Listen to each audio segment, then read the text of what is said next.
أعوذ بالله من الشيطان الرجيم بسم الله الرحمن الرحيم وإن طائفتان من المؤمنين اقتتلوا فأصلحوا بينهما فإن بغت إحداهما على الأخرى فقاتلوا التي تبغي حتى تفيء إلى أمر الله فإن فاءت فأصلحوا بينهما بالعدل وأقسطوا إن الله يحب المقسطين إنما المؤمنون إخوة فأصلحوا بين أخويكم واتقوا الله لعلكم ترحمون يا أيها الذين آمنوا لا يسخر قوم من قوم عسى أن يكونوا خيرا منهم ولا نساء من نساء عسى أن يكن خيرا منهن ولا تلمزوا أنفسكم ولا تنابزوا بالألقاب بئس الاسم الفسوق بعد الإيمان ومن لم يتب فأولئك هم الظالمون يا أيها الذين آمنوا اجتنبوا كثيرا من الظن إن بعض الظن إثم ولا تجسسوا ولا يغتب بعضكم بعضا أيحب أحدكم أن يأكل لحم أخيه ميتا فكرهتموه واتقوا الله إن الله تواب رحيم. صدق الله العظيم. الحمد لله رب العالمين والصلاة والسلام على سيد المرسلين وعلى آله وأصحابه أجمعين أما بعد. سورۃ الحجرات کی یہ 4 آیتیں ہیں جن کے بھی آپ کے سامنے تلاوت کی گئی. آیت نمبر 9 سے یہ سلسلہ شروع ہو رہا ہے اور 12 پر ختم ہو رہا ہے. ان چاروں آیتوں میں اللہ تعالیٰ نے امت کے آپس میں ایک دوسرے پر جو حقوق ہے ان کا تذکرہ فرمایا. جس طرح پچھلی آیتوں میں امت کو اللہ کے رسول صلی اللہ علیہ وسلم کے ساتھ کن آداب کو اپنانا چاہیے اس کا تذکرہ ہوا کہ آپ صلی اللہ علیہ وسلم اگر اپنے حجرے شریف میں ہوں تو پکار کر نہ بلائیں، مجلس میں تشریف فرما ہوں تو بلند آواز میں ذکر نہ کریں، بات چیت نہ کریں، اپنی آواز کو رسول کی آواز پر بلند نہ ہونے دیں، اپنی رائے کو اللہ کے رسول کی رائے پر مقدم کرنے کی کوشش نہ کریں. آپ صلی اللہ علیہ وسلم کی مجلس میں پورے آداب کے ساتھ، احترام کے ساتھ حضوری ہو. یہ وہ اللہ کے رسول صلی اللہ علیہ وسلم کے حقوق تھے جس کا اللہ تعالیٰ نے تذکرہ فرمایا. وہ 8 آیتیں گزر چکی ہیں. اب جو آیتیں آ رہی ہیں ان آیتوں میں امت کو آپس میں ایک دوسرے کے ساتھ کیسے رہنا چاہیے. اللہ کے رسول صلی اللہ علیہ وسلم کی امت کسی پلیٹ فارم پہ جمع ہوئی ایسی بھیڑ نہیں ہے کہ آپس میں لڑتی بھیڑتی رہے، گالی گلوچ ہوتے رہیں، تلخ کلامی ہوتی رہے، سخت گفتگو ہوتی رہے. ہرگز نہیں. یہ ایک تربیت یافتہ امت ہے اور اس امت کے رسول آخری رسول ہے. وہ معلم انسانیت ہے, وہ معلم خیر ہے. آپ نے اس امت کی تربیت کی ہے, ایک ڈگر پر امت کو چھوڑا ہے, ایک شاہراہ پر امت کو چھوڑا ہے جو صراط مستقیم کہلاتی ہے. کچھ آداب دیے گئے ہیں, کچھ قواعد دیے گئے ہیں, کچھ پابندیاں دی گئی ہیں جس میں یہ امت بدی ہوئی ہے. یہ امت کیسے ان قواعد کی پابندی کرے اور اس امت کی صورتحال, اس امت کا منصب و مقام صحابہ کی جماعت کی طرح کیسے ہو جائے, جن کے بارے میں اللہ تعالیٰ نے گزشتہ صورت میں بالکل اخیر میں ارشاد فرمایا. سورۃ الفتح کی آخری آیت, محمد الرسول اللہ والذین معہ اشداء علی الکفار ورحماء بینہم. محمد اللہ کے رسول ہیں صلی اللہ علیہ وسلم اور ان کے ساتھی صحابہ کی جماعت بڑی خوبصورت جماعت ہے, آپس میں رحم دل ہے, کفر کے معاملے میں سخت ہے. نمازوں کی علامتیں ہیں, عبادتوں کی ان کے چہرے پر علامتیں ہیں. تم ان کو رکوع و سجود کرتا ہوا پاؤ گے. آپس میں محبت کرتے ہیں, ایک دوسرے کے حقوق کا خیال کرتے ہیں. یہ وہ مثالی جماعت ہے جس مثالی جماعت کے اسوے اور جس کے رنگ میں ہم کو رنگنا چاہیے, امت کو رنگنا چاہیے. اور وہی تفصیل, وہی وضاحت اللہ تعالیٰ نے سورۃ الحجرات کی ان آیتوں میں بیان فرما دی جن کی بھی تلاوت کی گئی. ان میں پہلی چیز اللہ تعالیٰ نے ارشاد فرمائی وَإِن طَائِفَتَانِ مِنَ الْمُؤْمِنِينَ اقْتَتَلُوا. اگر ایسا ہو جائے, ہونا تو نہیں چاہیے لیکن چونکہ روئے زمین پر انسان بستے ہیں اور انسانوں سے خطا ہوتی ہے, کوتاہی ہوتی ہے, غلطی ہوتی ہے, لہذا امکان ہے کہ ایسا ہو جائے تو کیا ہونا چاہیے. ان طائفتان من المؤمنین, اگر مومنوں میں دو گروپ ہو جائیں, دو طبقے ہو جائیں, اقتتلوا اور وہ آپس میں جھگڑ پڑے کسی بھی مسئلے میں, فاصلحوا بینہما, تو پھر امت کی ذمہ داری ہے کہ دونوں کے درمیان اصلاح کر دیں. امت کا طریقہ کار ہرگز یہ نہیں ہونا چاہیے کہ اس جھگڑے کی آگ کو اور بہکائے, ہرگز نہیں. امت کو کبھی بھی اس جھگڑے میں اضافہ کرنے کی, لگائی بجائی کرنے کی نہیں سوچنی چاہیے, بلکہ ایسے ہی جیسے کسی جسم میں زخم آ جائے تو پھر کوئی بھی یہ نہیں چاہتا کہ وہ اپنے زخم کو کوریدے, لمبا کرے, کھینچے, سڑا دے, گلا دے, بلکہ وہ فوراً چاہتا ہے اس پہ دوا لگا دے, مرہم لگا دے, وہیں کا وہیں اس کو خشک کر دے, مندمل کر دے, زخم ختم کر دے.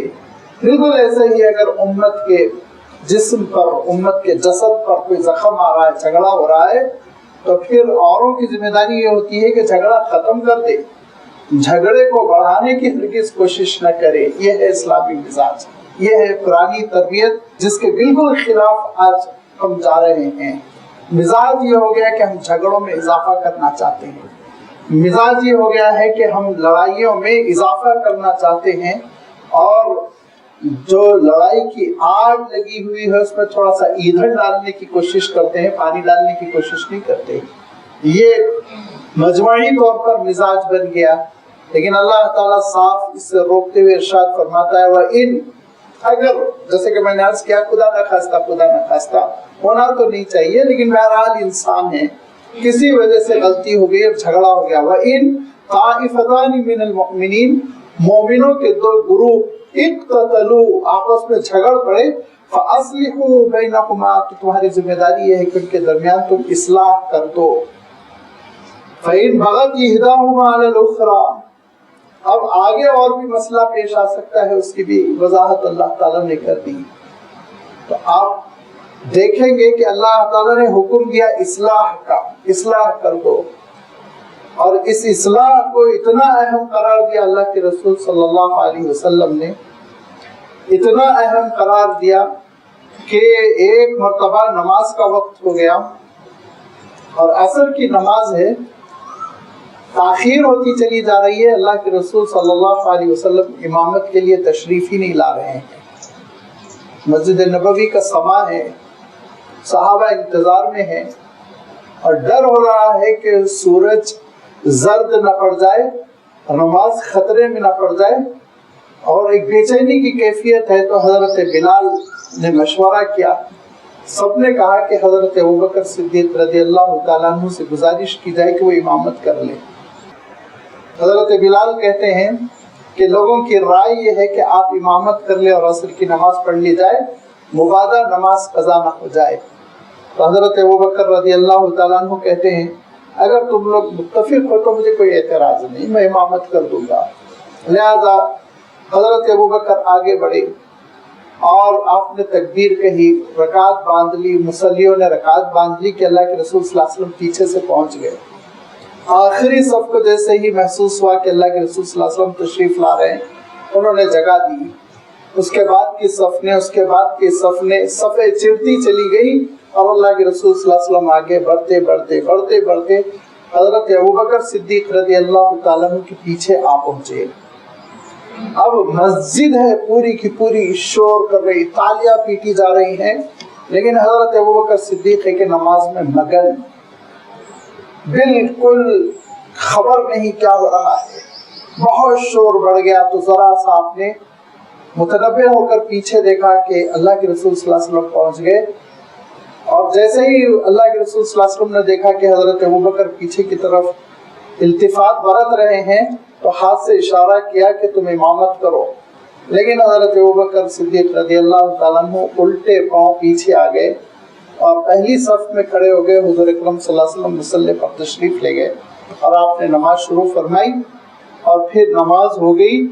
نماز ہونے کے بعد حضور اکرم صلی اللہ علیہ وسلم ارشاد فرماتے ہیں کہ اگر تم لوگوں کو لقمہ دینا ہو تو پھر تالی نہ بجاؤ, تالی نہ بجاؤ, سبحان اللہ کہو, اللہ اکبر کہو. دوسری بات یہ ارشاد فرمائی کہ ابوبکر تم سے میں نے جب کہا تھا کہ نماز کو جاری رکھو تو تم کیوں پیچھے آ گئے. تو حضرت ابوبکر صدیق رضی اللہ تعالیٰ عنہ نے صاف کہا کہ کسی امتی کے لیے کیسے یہ سزاوار ہو سکتا ہے کہ وہ رسول کی امامت کرے, اس لیے میں پیچھے آ گیا. پھر آپ صلی اللہ علیہ وسلم نے ارشاد فرمایا دیکھو لوگوں تم یہ نہ سمجھو میں نماز سے غافل تھا, آنکھ لگ گئی تھی, آرام کر رہا تھا, کسی دنیاوی کام میں مشغول ہو گیا تھا جس کی وجہ سے میں لیٹ ہو گیا, تاخیر سے آیا. ہرگز نہیں. میں دراصل دو گروپ, دو خاندانوں نے آپس میں لڑائی کر لی تھی اور میں ان کی اصلاح کے لیے گیا ہوا تھا. میں ان کی اصلاح کر رہا تھا, ان کو سمجھا بجھا رہا تھا اور ان کو آپس میں ایک دوسرے سے ملا رہا تھا.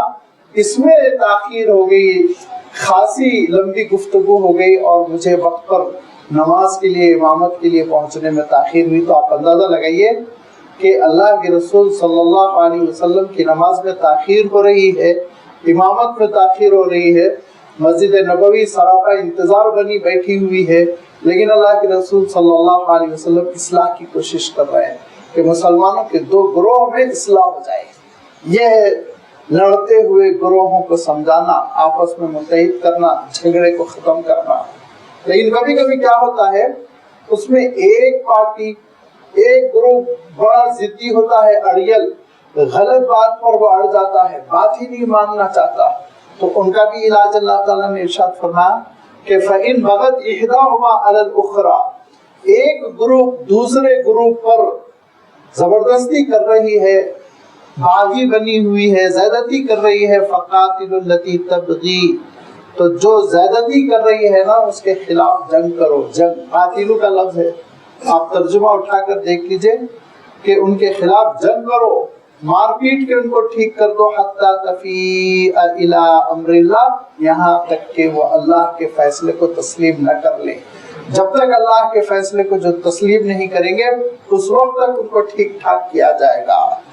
فَإِنْ فَاءَتْ, جب وہ اللہ کے فیصلے کو تسلیم کر لیں گے, فَأَصْلِحُوا بَيْنَهُمَا بِالْعَدْلِ وَأَقْسِطُوا, تو پھر ان دونوں کے درمیان عادل کے ساتھ اصلاح کر دینا اور پھر انصاف کرنا, جھگڑے کو بڑھانا نہیں. ہوتا کیا ہے ایک گروپ بات نہیں مان رہا ہے, حالانکہ وہ حق پر نہیں ہے, قانونی طور پر, اخلاقی طور پر وہ سچ نہیں کہہ رہا ہے, اس کا حق نہیں بنتا, لیکن ظالم بنا ہوا ہے، پریشان کر رہا ہے، تو اس موقع پہ اللہ تعالیٰ نے اجازت دی کہ ان کے ساتھ سختی کی جائے۔ اسلامی مملکت ہوگی تو وہ فورس کو استعمال کرے گی، اور اگر اسلامی مملکت نہیں ہوگی، جیسے ہم جیتے ہیں مائنارٹیز کی شکل میں مختلف ملکوں میں، ایسی صورت میں اس بات کی کوشش کرنی چاہیے کہ سب مل کے ان کا مقاطعہ کریں، بائیکاٹ کریں، ان پر اخلاقی زور بنائیں تاکہ وہ ظلم سے باز آ جائیں، زیادتی سے باز آ جائیں۔ اچھا آگے دیکھیے اللہ تعالیٰ نے کتنی اہم ترین بات ارشاد فرمائی، یہ کب تک ان پر سختی کی جائے گی، ان کا بائیکاٹ کیا جائے گا، ان کے خلاف کوشش کی جائے گی، اس وقت تک حتی تفیء الی امر اللہ، جب تک کہ وہ اللہ کے فیصلے کو تسلیم نہ کر لے۔ جب اللہ تعالیٰ کے فیصلے کو تسلیم کر لیں گے، جنگ ختم، لڑائی ختم۔ کبھی کبھی یہ بھی ہوتا ہے کہ معلوم یہ ہوا کسی کی اصلاح کے لیے کوئی زیادتی کر رہے تھے، غلط بات کر رہے تھے اور ظلم کر رہے تھے، اب ان کے خلاف لوگ کھڑے ہو گئے اور ان کو ان کی زیادتی سے روکنے کے لیے، ان کے ظلم سے روکنے کے لیے زور لگانے لگے، اور بیچارے شکست کھا گئے، انہوں نے توبہ کر لی، کہا ٹھیک ہے بھائی ہم مان لیں گے۔ تو دیکھا لوگوں کا مزاج یہ ہوتا ہے، اچھا اب مان رہے ہیں، نہیں ہم تم کو تو مٹا کر رہیں گے، ختم کر دیں گے، اب تم کو، اب ہم تم کو جینے نہیں دیں گے۔ ہرگز نہیں، یہ حرکت نہیں ہونی چاہیے۔ جب انہوں نے قصور مان لیا، اللہ کے فیصلے کی طرف لوٹ آئے، فَإِنْ فَأَصْلِحُوا بَيْنَهُمَا بِالْعَدْلِ، اب عدل کا معاملہ کرو، جو حق ان کا ہے وہ ان کو دو، تم کو یہ کہنے کا کوئی حق نہیں ہے وہ ہم تم کو جینے نہیں دیں گے، ہم دیکھیں گے اب تم کیسے رہتے ہو۔ ہرگز نہیں، کہ اب انہوں نے بات مان لی، قصہ ختم ہو گیا، جھگڑا ختم کرو، آپ سے تو ہمیشہ انصاف کرو۔ ان اللہ یحب المقسطین، انصاف کرنے والوں کو اللہ تعالیٰ پسند کرتا ہے۔ لہذا انصاف کا مفہوم یہ ہے کہ آپ اس کا حق اس کو دیں، جو حق اس کا بنتا ہے اس کو دیں، اور اس کے سلسلے میں بڑی تفصیل ہے، اور تفصیل یہ ہے کہ ان کی جائیداد کا معاملہ کیا کیا جائے گا، ان کی ملازمتوں کا معاملہ کیا کیا جائے گا، بالخصوص اگر اسلامی مملکت ہو۔ اور آج کل تو مسلمانوں کی مملکتوں کا حشر ہی بگڑ گیا ہے، اگرچہ کہ وہ اسلامی مملکت نہیں ہے، مسلمانوں کی مملکتیں ہیں، مگر معلوم یہ ہوا کوئی ذرہ برابر حکومت کے خلاف ایک جملہ کہہ دے تو اس کو، اس کے بال بچوں کو، اس کے خاندان کو، اس کے کنبے کو مٹا کر رکھ دیتے ہیں۔ یہ جابرانہ ذہنیت ہے، ملوکیت ہے، ظالمانہ قسم کی ذہنیت ہے، جو اللہ تعالیٰ کے اس حکم کے سراسر خلاف ہے۔ یہ وہ دراصل عجمیوں کی وہ حکومت کی عادت ہے جو رومیوں میں تھی، ایرانیوں میں تھی، وہ لوگوں نے اپنا لی، اور ایسے ہی جابرانہ حکومت کر رہے ہیں۔ اللہ تعالیٰ نے عدل کا حکم دیا، انصاف کا حکم دیا ہے کہ اگر وہ بغاوت بھی کر رہے ہیں تو تم اس وقت تک ان کی سرکوبی کرو جب تک کہ وہ بغاوت کر رہے ہیں۔ جب وہ توبہ کر لیں، وہ کہہ دیں کہ ہاں ہم سے غلطی ہو گئی، قصہ ختم کرو، قصہ ختم کر دو، پھر اس کے بعد سے حسن سلوک کے ساتھ اچھے انداز میں رہنے کی کوشش کرو۔ اس چیز کو، اس حقیقت کو سمجھنا چاہیے، اور اس چیز کو اگر ہم سمجھیں گے تو ہمارے بہت سارے جھگڑے ختم ہو جائیں گے۔ ہمارے اداروں میں کے جھگڑے، ہماری جماعتوں میں کے جھگڑے، ہماری مساجد کی کمیٹیوں کے جھگڑے، ہمارے محلوں کے جھگڑے، بیسیوں جھگڑے ختم ہوں گے، اور امت خوشحالی کے ساتھ، محبت کے ساتھ اور یکجٹ ہو کر جینے کا ایک قرینہ اور طریقہ حاصل کر سکے گی کہ جو غلط ہے اس کی غلطی پر آپ سرزنش کیجئے، غلطی ختم ہو گئی اس سے معاملہ درست کر لیجئے۔ یاد رکھیے گناہ سے نفرت ہونی چاہیے، گناہگار سے کبھی نفرت نہیں ہونی چاہیے۔ جو سب سے بڑی غلطی ہوتی ہے ہم سے کہ ہم گناہگاروں سے نفرت کرنے لگتے ہیں، اس کی اجازت نہیں ہے۔ اگر گناہگاروں سے نفرت کرنے لگیں گے تو توبہ کے دروازے بند ہو جائیں گے، سچائی کی طرف، نیکی کی طرف کوئی آئے گا نہیں۔ بالکل گناہ سے نفرت ہو، جیسے ہی جس شخص نے گناہ چھوڑ دیا اس کے لیے ہمارے سینے کھلے ہونا چاہیے، اس کا ہم استقبال کریں۔ اللہ کے رسول صلی اللہ علیہ وسلم کی خدمت میں وہ لوگ آئے جنہوں نے 25 سال اللہ کے رسول صلی اللہ علیہ وسلم کی مخالفت کی۔ 25 سال تو ہم نہیں کہہ سکتے کیونکہ کل نبوت کے 23 سال تھے، مطلب یہ ہے کہ ایک لمبی مدت اللہ کے رسول صلی اللہ علیہ وسلم کی مخالفتیں کی، اور ان مخالفتوں میں کتنا وہ آگے بڑھ گئے، کتنے بڑے گناہگار وہ بنے، لیکن اللہ کے رسول صلی اللہ علیہ وسلم نے ان سے نفرت نہیں سکھائی۔ ان سے نفرت نہیں سکھائی بلکہ محبت سکھائی. ایسے کچھ واقعات کا ابھی آگے اشارہ آئے گا کہ اللہ کے رسول صلی اللہ علیہ وسلم نے کیسے ان کو سینے سے لگایا. لہذا یہ ارشاد فرمایا کہ دیکھو کہ اگر جھگڑا ہو جائے تو انصاف کرو، عدل کرو، اور جو غلطی پر ہے غلطی تسلیم کر لے، قصہ ختم کر دو. زخم پہ مرہم لگ گیا، اس کو خشک ہونے کے لیے چھوڑ دو، زخم کو بڑھاؤ مت، جھگڑے کو طول مت دو، لڑائی بجائی نہ کرو، جس کی ممانعت اللہ تعالیٰ نے آگے یہاں پہ خود اس صورت میں بیان فرما دی. ارشاد فرمایا انما المؤمنون اخوۃ، یاد رکھو مومن آپس میں بھائی بھائی ہیں. فاصلحوا بین اخویکم، لہذا ہمیشہ دو بھائیوں کے درمیان اصلاح کی کوشش کرو. فاصلحوا بین اخویکم، کہا کہ تم اپنے دو بھائیوں کو جیسے لڑتا ہوا نہیں دیکھ سکتے، مٹتا ہوا اور جھگڑوں میں تباہ ہوتا ہوا نہیں دیکھ سکتے، ویسے ہی اس امت کے افراد کو بھی گوارا نہ کرو کہ وہ جھگڑے میں تباہ ہو جائیں، برباد ہو جائیں. ان کے درمیان اصلاح کی کوشش کرو. واتقوا اللہ لعلکم ترحمون، اللہ کا تقوی اختیار کرو تاکہ تم پر رحمتوں کی بارش ہو سکے. لعلکم ترحمون، تاکہ تم پر رحمت ہو، اللہ تعالیٰ رحمت کے فیصلے کرے. لہذا جھگڑوں کو ختم کرو، اور پوری مومن برادری وہ آپس میں ایک دوسرے کے بھائی ہیں، بھائی چارگی کو پیدا کرنے کی کوشش کرو. امت کی وحدت کو برقرار رکھنے کی کوشش کرو، امت کو بانٹنے کی کوشش نہ کرو. یہ امت اللہ کے رسول صلی اللہ علیہ وسلم کی کمائی ہے، یہ امت اللہ کے رسول صلی اللہ علیہ وسلم کی محنتوں کا نتیجہ ہے، یہ امت اللہ کے رسول صلی اللہ علیہ وسلم کی دعاؤں کی قبولیت کا نتیجہ ہے. یہ امت اللہ کے رسول صلی اللہ علیہ وسلم کا جو احد میں خون بہا تھا، طائف میں خون بہا تھا، اس خون سے سینچا ہوا باغ ہے. اس باغ کو اجڑنے نہ دو، برباد ہونے نہ دو. اس امت کو ہمیشہ جوڑنے کی کوشش کرو. اللہ کے رسول صلی اللہ علیہ وسلم حکم دیا کرتے تھے کونو عباد اللہ اخوانا، اے میری امت کے لوگوں بھائی بھائی بن کر جینا، جھگڑے نہ کرنا، ٹکڑیوں میں نہ بٹ جانا کہ دشمن تمہارا فائدہ اٹھائے. ایسی جامع بات اللہ کے رسول صلی اللہ علیہ وسلم نے ارشاد فرمائی کہ المسلم اخو المسلم، مسلمان مسلمان کا بھائی ہے. فلا یظلمہ، نمبر 1 ظلم نہیں کر سکتا ایک مسلمان دوسرے مسلمان پر. کیا بڑا بھائی چھوٹے بھائی پہ ظلم کر سکتا ہے؟ کیا چھوٹا بھائی بڑے بھائی کے ساتھ بدتمیزی کر سکتا ہے؟ فرمایا کہ ظلم مسلمان مسلمان پر نہیں کرے گا. اور ایک تو ظلم کی ممانعت، نمبر 2 دوسری بات ارشاد فرمائی ولا یخذلہ، کبھی کوئی مسلمان دوسرے مسلمان کو بے یار و مددگار بے سہارا نہیں چھوڑے گا.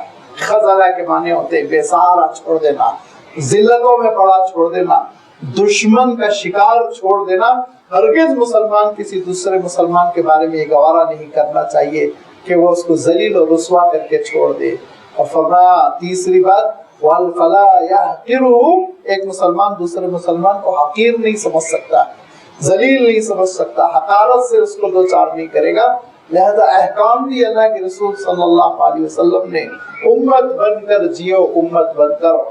یہ کوئی میں نے شروع میں کہہ دیا بھیڑ نہیں ہے جو میلے میں اکٹھی ہو گئی، پلیٹ فارم پہ اکٹھی ہو گئی، ہرگز نہیں. یہ تربیت یافتہ امت ہے. امت کے معنی ہی ہوتے ہیں کہ جن کا مقصد ایک ہو، وہ لوگ جن کا مقصد ایک ہو، جن کا قبلہ ایک ہو، جن کا رسول ایک ہو، جن کی کتاب ایک ہو، جن کا دستور ایک ہو، اور جن کا رب آخری درجے کی بات ہے ایک. اور فرمایا تمہارے جد امجد بھی تو ایک ہے، حضرت آدم علیہ السلام. لہذا آپس میں جھگڑے نہ کرو، جھگڑے ہو جاتے ہیں. صحابہ کے زمانے سے اختلافات برقرار ہیں، اختلافات ہوئے اور لڑائی کی بھی نوبت آ گئی. حضرت علی رضی اللہ تعالیٰ عنہ کو امیر المؤمنین منتخب کیا گیا تو ایک گروپ تھا جس نے یہ کہا کہ پہلے حضرت عثمان کے خون کا آپ بدلہ لیجئے. حضرت علی رضی اللہ تعالیٰ عنہ نے کہا کہ حالات تو ٹھیک ٹھاک کرنے دو، ملک میں بغاوت ہے، کنٹرول تو کر لینے دو. لہذا حضرت علی رضی اللہ تعالیٰ عنہ کو بھی سرکوبی کرنی پڑی. بعض ایسے لوگ جو حضرت علی رضی اللہ تعالیٰ عنہ کے خلاف ہو گئے تھے ان کی سرکوبی کرنی پڑی. ایک مرتبہ ایک صاحب حضرت علی رضی اللہ تعالیٰ عنہ سے کہتے ہیں جن سے آپ کی جنگ ہو رہی ہے وہ منافق ہے نا، وہ تو منافق ہے. تو حضرت علی نے کہا ہرگز نہیں، وہ منافق نہیں ہے. منافق تو اللہ تعالیٰ نے ارشاد فرمایا لا یذکرون اللہ الا قلیلا، اللہ کا ذکر ہی نہیں کرتا. یہ میرے وہ ساتھی ہیں جو راتوں کو تہجد پڑھتے ہیں، صبح شام اللہ کا ذکر کرتے ہیں، ان کو تم منافق نہیں کہہ سکتے ہو. کیا شان ہے، دیکھیے کیا وسعت قلبی ہے. جنگ ہو رہی ہے اور اپنے مخالف پارٹی کے سلسلے میں کہا تم ان کو منافق نہیں کہہ سکتے، تم کو اجازت نہیں ہے کہ تم فتویٰ دو کہ وہ منافق ہے. تو پھر لوگوں نے کہا کہ کیا اس بات کی اجازت ہے کہ وہ قتل ہو جائیں تو ہم ان کے بچوں کو غلام بنا لیں، ان کی عورتوں کو باندی بنا لیں، ان کے مال کو لوٹ لیں؟ حضرت علی رضی اللہ تعالیٰ عنہ کہتے ہیں ہرگز نہیں، میں سے بری ہوں. اگر وہ جھگڑا ختم کر دیں تو قصہ ختم، اور اگر وہ شکست کھا جائیں پورے معزز بن کر معاشرے میں رہیں گے، ان کے بچے رہیں گے، ان کی خواتین رہے گی، ان کا مال رہے گا، کسی پہ ہم ہاتھ نہیں ڈالیں گے. کیونکہ اللہ کے رسول صلی اللہ علیہ وسلم نے فرمایا تھا کہ المسلم اخو المسلم وعرضه ودمه وماله حرام، کہ دیکھو ایک مسلمان دوسرے مسلمان کا بھائی ہوتا ہے، لہذا اس کا خون، اس کی آبرو، اس کا مال دوسرے مسلمان پر حرام ہے، لوٹ نہیں سکتا. یہ ہے کہ حالات اگر خراب ہو جائیں، اختلافات ہو جائیں تو حدود میں رہ کر اختلاف کا اظہار کرنا. اللہ تعالیٰ ارشاد فرماتا ہے انما المؤمنون اخوة، مومن آپس میں بھائی ہیں. فاصلحوا بین اخویکم، لہذا بھائیوں کی آپس میں اصلاح کرا دیا کرو. واتقوا اللہ لعلکم ترحمون، اور تقوی اختیار کرو تاکہ تم پر رحمتیں ہوں.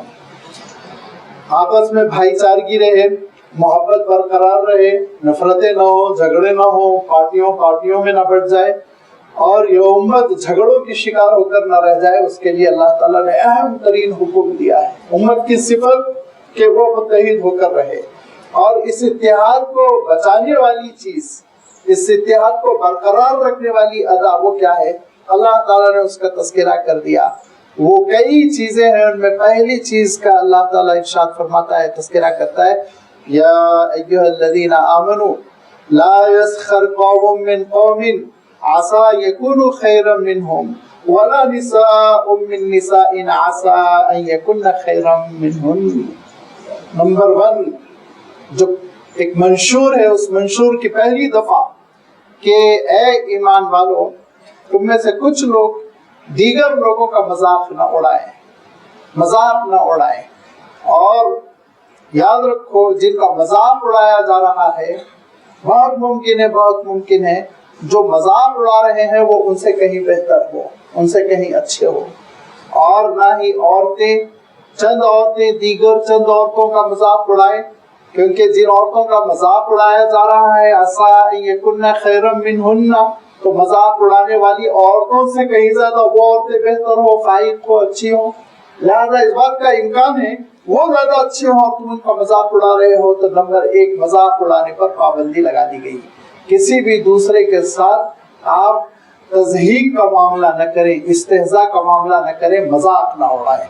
مذاق اڑانے کے معنی کیا ہوتے ہیں؟ مذاق اڑانے کے معنی یہ ہوتے ہیں کہ ان کے اوپر ایسی بھپتیاں کسی جائیں، ایسے تبصرے کیے جائیں، ایسے ان کے نام رکھ دیے جائیں، اور ایسی ان کی چیزوں کے سلسلے میں تبصرے کیے جائیں جس سے ان کے دل کو تکلیف پہنچتی ہو. اللہ تعالیٰ نے صاف ارشاد فرمایا تم کو ہرگز اس بات کی اجازت نہیں ہے کہ دوسرے کا تم مذاق اڑاؤ.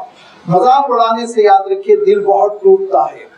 تنقید کرنے سے نہیں روکا گیا ہے، تنقید کرنے میں کوئی حرج نہیں، کیونکہ تنقید کرنے سے اصلاح ہوتی ہے اور مذاق اڑانے سے نفرت پیدا ہوتی ہے، اور دونوں میں زبردست فرق ہے. اگر آپ مجھ سے یہ کہیں کہ اثناء گفتگو آپ سے گرامیٹیکل مسٹیک ہوئی، یہ آیت غلط کوٹ کی آپ نے، یہ ترجمہ آپ نے غلط کیا، آپ کو حق ہے اور مجھے غور کرنا چاہیے، یہ میری ذمہ داری ہے، کیونکہ یہ تنقید ہے اور تنقید سے اصلاح ہوتی ہے، تنقید سے بات نکھرتی ہے، اچھی بات سامنے آتی ہے. اس سے نہیں روکا گیا. روکا کس سے گیا ہے؟ آپ ایسے تبصرے کریں جس سے کہ مجھے تکلیف ہو، دلی تکلیف ہو، مذاق اڑا دیں، دل لگی کی باتیں کریں، بھپتیاں کسے، ان چیزوں سے روکا گیا ہے. آپ سامنے والے سے یہ کہیں کہ تمہارے کپڑے پر تیل کا داغ لگ گیا ہے اور اس کو دھو لیا جاتا تو اچھا تھا، اس کو برا نہیں لگے گا. لیکن آپ اس کا مذاق اڑاتے ہوئے کہیں کہ یہ دیکھو یہ وہ شخص ہے جس کے دامن پہ داغ لگے ہوئے ہیں، بد کردار ہے، اس کو برا لگے گا، جھگڑا بڑھے گا، وہاں سے دنیا بڑھے گی، اس کے دل میں نفرت پیدا ہوگی اور وہ یہ سمجھے گا کہ یہ میرا خیر خواہ نہیں ہے، میرا دشمن ہے۔ لہذا اللہ تعالیٰ ارشاد فرماتا ہے کہ لا یسخر قوم من قوم، ایک گروپ دوسرے گروپ کا مذاق نہ اڑائے۔ آج غلطی سے ہمارے درمیان کیا ہے، ایک جماعت دوسری جماعت کا مذاق اڑاتی ہے، ایک گروپ ایک تنظیم دوسری تنظیم کا مذاق اڑاتی ہے۔ جو پولیٹیکل چیزیں ہیں وہ پولیٹیکل چیزیں ہمارے پاس مذہبی باتوں میں بھی، مذہبی زندگی میں بھی داخل ہو رہی ہیں، جو ہرگز نہیں داخل ہونا چاہیے تھا۔ لہذا کوئی کسی کو کہہ رہا ہے کہ یہ ان کا یہودیوں سے تعلق ہے، کسی دوسرے کو کوئی کہہ رہا ہے ان کا انگریزوں سے تعلق ہے، ان کو امریکہ سے پیسے آتے ہیں، ان کو اسرائیل سے پیسے آتے ہیں، یہ اس بنیاد پہ بولتے ہیں، وہ اس بنیاد پہ بولتے ہیں، یہ سب مذاق اڑانا ہے۔ جس پر اللہ تعالیٰ نے پابندی لگا دی، جس پر اللہ تعالیٰ پابندی لگا دے، وہ چیز کیا ہوتی ہے؟ مکروہ، وہ چیز ہوتی ہے حرام، حرام۔ لہذا جب کبھی ہم دوسرے کا مذاق اڑا رہے ہیں، بیٹھے بٹھائے مفت میں ایک حرام کا ارتکاب کر رہے ہیں، اتحاد کو نقصان پہنچانے والی چیز، محبتوں کو ختم کر دینے والی چیز، اس کا اللہ تعالیٰ نے آغاز فرمایا مذاق اڑانے والی عادت سے۔ لہذا مذاق نہ اڑائیں۔ یہ دل لگی کی کیفیت کبھی کبھی آپ دیکھیں گے دوستوں میں شروع ہو جاتی ہے، اور ایک کو تختہ مشق بنا دیا، سب مل کے اس کا مذاق اڑاتے جا رہے ہیں، اڑاتے جا رہے ہیں، جھڑلا جاتا ہے، گالی دینے پر آ جاتا ہے، اور پھر اس کے بعد آستینیں چڑھ جاتی ہیں، تھوک اڑنے لگتا ہے، اور وہ مجلس جو ہنسی خوشی کے ساتھ شروع ہوئی تھی جھگڑوں کے ساتھ ختم ہو جاتی ہے۔ اللہ تعالیٰ صاف ارشاد فرماتا ہے میرے بندو، اے ایمان والو، آپس میں ایک دوسرے کا مذاق نہ اڑاؤ۔ اور اللہ تعالیٰ نے اسلام کے جتنے احکام عنایت فرمائے اس میں آپ دیکھیں گے اللہ تعالیٰ ارشاد فرماتا ہے اے ایمان والو نماز قائم کرو، اے ایمان والو زکوٰۃ دو، اے ایمان والو کار خیر کرو۔ لیکن اللہ تعالیٰ نے یہاں کیا ارشاد فرمایا کہ مردوں کا تذکرہ کرنے کے بعد وَلَا نِسَاءٌ مِّن نِسَاءٍ، یہ اتنی اہم چیز ہے، اتنی اہم چیز ہے کہ باضابطہ خواتین کو خطاب کر کے علیحدہ ارشاد فرمایا دیکھو اے ایمان والی عورتیں، وہ آپس میں ایک دوسرے کا مذاق نہ اڑائیں، کہ ان کے کپڑوں کا مذاق نہ اڑاؤ، ان کے ڈریس کا مذاق نہ اڑاؤ، ان کے خاندان کا مذاق نہ اڑاؤ، اور ان کی صورتوں کا مذاق نہ اڑاؤ۔ آپس میں دوریاں پیدا ہو جائیں گی، کیونکہ ذرا سا خواتین میں یہ چیز ہوتی ہے، وہ سینسٹیو ہوتی ہیں، اور مجلس میں دیکھا کوئی دوسری چھا رہی ہے، دوسری اچھی لگ رہی ہے تو فوراً ان کو برا لگتا ہے، مذاق اڑانے لگتی ہیں، اور ان کے بارے میں ایسی باتیں کہہ جاتی ہیں، ایسے تبصرے کر جاتی ہیں جس سے ان کو تکلیف پہنچتی ہے سننے والے کو، اور دوری بڑھ جاتی ہے۔ یہاں تک کہ ام المومنین حضرت صفیہ رضی اللہ تعالیٰ عنہ حضور اکرم صلی اللہ علیہ وسلم سے شکایت کرتی ہیں، حسین و جمیل خاتون تھی اور یہودیوں کے بڑے خاندان سے آپ کا تعلق تھا۔ وہ کہتی ہیں میں خواتین میں بیٹھی ہوئی تھی، اور جب میں خواتین میں بیٹھی ہوئی تھی میں نے اپنی کوئی رائے دی، کوئی بات میں نے پیش کی، تو عورتوں نے میری بات رد کرتے ہوئے کہا یہ یہودن کیا کہہ رہی ہے، اس کی بات کیا سننا، کیونکہ وہ یہودی خاندان سے آئی تھی، تو کہا یہ یہودن کیا کہہ رہی ہیں، ان کی بات کیا سننا ہے۔ تو ان کے دل کو تکلیف پہنچی، حضور اکرم صلی اللہ علیہ وسلم کے دربار میں انہوں نے شکایت کی، اللہ کے رسول مجلس میں بیٹھی ہوئی تھی، بات ہوئی تو دیکھیے فلاں فلاں عورت نے مجھ سے کہا یہ یہودن کہاں چلی بات کرنے۔ اللہ کے رسول صلی اللہ علیہ وسلم نے کہا صفیہ کاش تم یہ کہہ دیتی کہ میں وہ ہوں جس کے باپ ہارون ہے، جس کے چچا موسیٰ ہے، جس کے شوہر محمد ہے۔ تم یہ کہہ دیتی، کاش یہ جواب دے دیتی، تمہارا مقام تو بہت بلند ہے، دل چھوٹا نہ کرو۔ اس طرح کے تبصرے کر دینا، نام رکھ دینا اور تکلیف دہ باتیں کرنا، پچھلی تاریخ کو اعادہ کرنا، پچھلی زمانے کی باتوں کی بنیاد پر کسی کے اوپر طنز کرنا ہے، یہ ساری چیزیں مذاق اڑانے میں ہیں جس پر اللہ تعالیٰ نے پابندی لگائی ہے۔ ارشاد فرمایا وَلَا تَلْمِزُوا أَنفُسَكُمْ،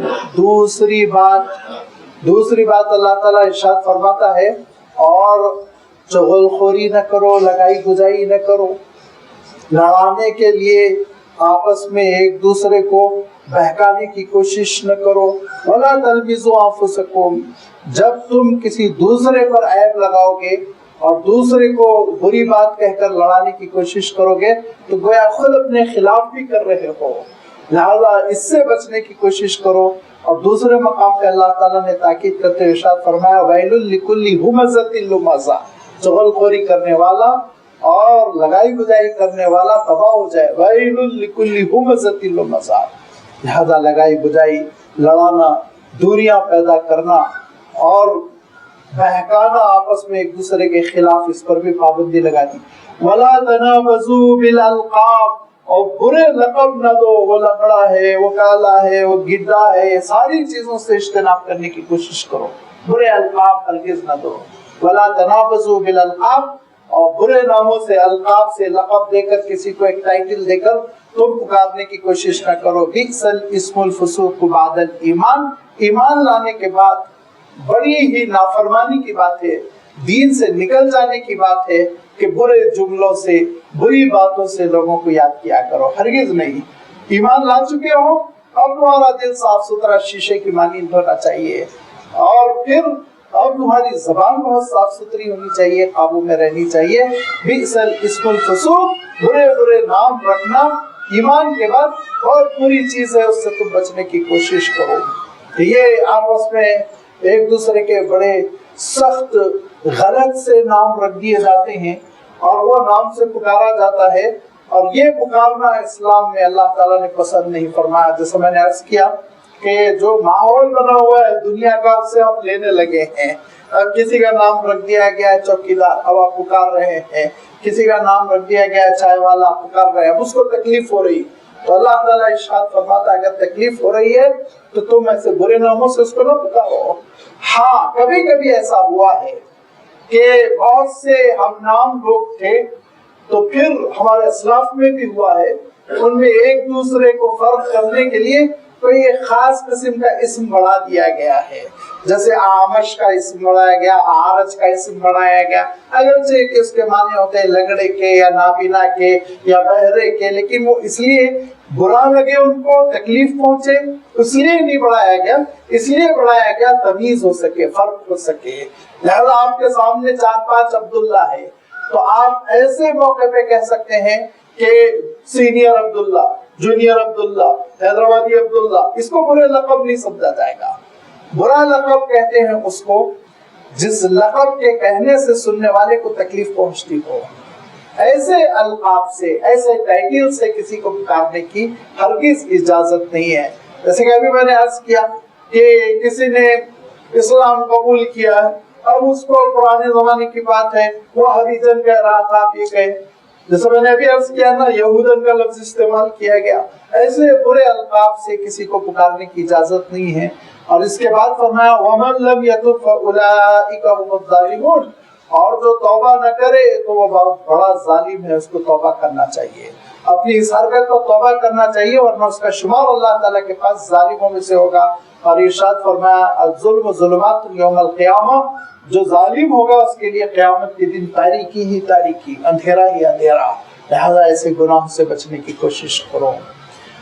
پہلی بات یہ کہ مذاق نہ اڑاؤ، دوسری بات چغل خوری نہ کرو، تیسری بات برے القاب نہ دو، چوتھی بات یا ایھا الذین آمنوا اجتنبوا کثیرا من الظن، اے ایمان والو بدگمانی سے بچو، بدگمانی سے بچو، بدگمانی نہ کرو کسی کے ساتھ. ان بعض الظن اسم، بدگمانی کرنا گناہ ہے، یاد رکھو. بعض گمان ایسے ہوتے ہیں جو بہت گناہ ہوتے ہیں، اور آپ نے گمان پال لیا، غلط فہمی پال لی کسی کے سلسلے میں، اور اس کے سلسلے میں تصور کر لیا کہ یہ فلاں ہے. اللہ نہ کرے، اللہ نہ کرے، کسی کے بارے میں تصور کر لیا وہ شرابی ہے، کسی کے بارے میں تصور کر لیا وہ غلط مقام پر جاتا ہے. اب اسی کے ساتھ آپ جی رہے ہیں حالانکہ وہ متقی ہے، اچھا ہے. تو اس کے معنی یہ کہ آپ اپنے مومن بھائی کے سلسلے میں اپنے دل میں نفرت کو پال رہے ہیں، غلط فہمی کو پال رہے ہیں، جو نقصان دہ ہے. آگے چل کے ہو سکتا ہے آپ کی زبان پر بھی آ جائے، دوری بڑھ جائے، جھگڑا ہو جائے. لہذا غلط فہمی کو پالنے کی کوشش ہرگز نہ کی جائے. اللہ کے رسول صلی اللہ علیہ وسلم ارشاد فرماتے تھے کہ ان الظن اکذب الحدیث، بدگمانی بری ترین چیز ہے، جھوٹی ترین چیز ہے، دروغ گوئی ہے، اور اس کا کوئی حاصل، اس کا کوئی فائدہ نہیں ہے۔ حضرت عمر رضی اللہ تعالیٰ عنہ کو محسوس ہوا کہ ایک صاحب ہے جو نشہ کر رہے ہیں اور غلط جگہ پہ بیٹھے ہوئے ہیں، ان کی مجلس کچھ غلط ہے۔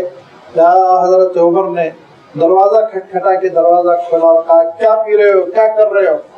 تو انہوں نے کہا کہ امیر المومنین یہ ہے تو پیالہ شراب کا، لیکن اس میں پانی ہے، میں پانی پی رہا ہوں، اور جہاں تک یہ خاتون ہے یہ میری اہلیہ ہے، اور میں اگر شراب پیتا ہوا ہوتا، اگر میں شراب پیتا ہوا آپ مجھے پکڑتے تو میری ایک غلطی ہوتی ہے اور آپ 3 غلطیاں کر رہے ہیں، آپ 3 غلطیاں کر رہے ہیں۔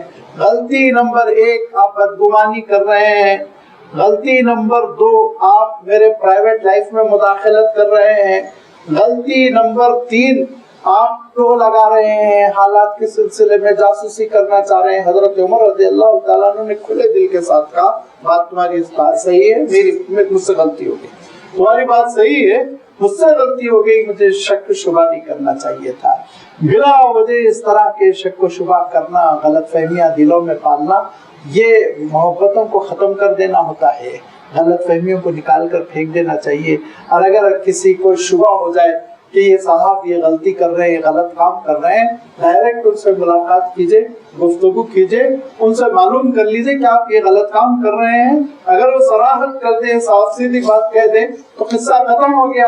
غلطی کا اعتراف کر لیں تو آپ ان کو دعوت دیجئے، حکمت کے ساتھ، محبت کے ساتھ، اچھائی کی طرف دعوت دیجئے، گناہ چھوڑنے کی دعوت دیجئے۔ ارشاد فرمایا یا ایھا الذین آمنوا اجتنبوا کثیرا من الظن، بہت سی بدگمانیوں سے بچنے کی کوشش کرو، بدگمانی ہرگز نہ کرو۔ ان بعض الظن اثم، کہ بدگمانی وہ دراصل ایک گناہ ہے۔ ولا تجسسوا، ٹو میں نہ رہو، بے چین نہ رہو، ان کے پاس کیا ہو رہا، ان کے گھر میں کیا ہو رہا، ان کے خاندان میں کیا ہو رہا ہے۔ تم کو اس بات کی کوئی ضرورت نہیں کہ تم یہ پتہ لگاؤ کہ دیوار کے پار ہمارے پڑوسی کے گھر کیا پک رہا ہے، کیا جھگڑا ہو رہا ہے، آوازیں کیوں بلند ہو رہی ہے۔ ہرگز نہیں۔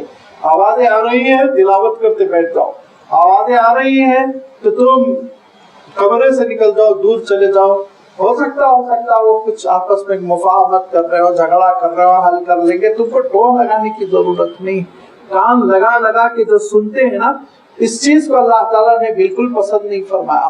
گھروں میں جا کر تاک جھانک کرنا، تجسس کرنا، اس کو ناپسند کیا گیا ہے، اس پہ پابندی لگا دی گئی ہے۔ لوگ سمجھتے ہیں یہ ایک ٹیلنٹ ہے، لوگ سمجھتے ہیں بڑی صلاحیت ہے اور بہت بڑا ہم نے تیر مارا کہ ہم نے گھر کے حالات معلوم کر لیے۔ یاد رکھیے جو اس طرح کرتا ہے، اللہ کے رسول صلی اللہ علیہ وسلم ارشاد فرماتے ہیں کہ اہل ایمان کے عیوب پہ پردہ ڈالو۔ اگر تم ان کے عیبوں کو کھول کر بیان کرو گے، جاسوسی کر کر کے ان کو تم برسر عام رسوا کرو گے تو قیامت کے دن اللہ تعالیٰ تم کو ذلیل کرے گا، ارشاد فرمایا۔ اور فرمایا جو پردہ ڈالے گا اللہ تعالیٰ اس کے گناہوں پر قیامت کے دن پردہ ڈالے گا۔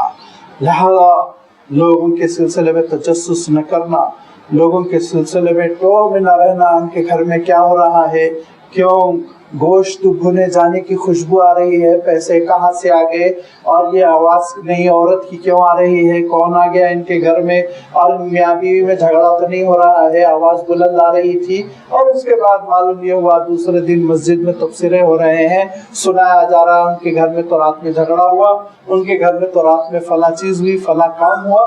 یہ سب ناجائز شکلیں ہیں جس پر اسلامی سوسائٹی میں پابندی لگا دی گئی۔ 5ویں چیز اللہ تعالیٰ نے ارشاد فرمایا جاسوسی نہ کرو، ولا تجسسوا، جاسوسی کو رواج دینے کی کوشش نہ کرو۔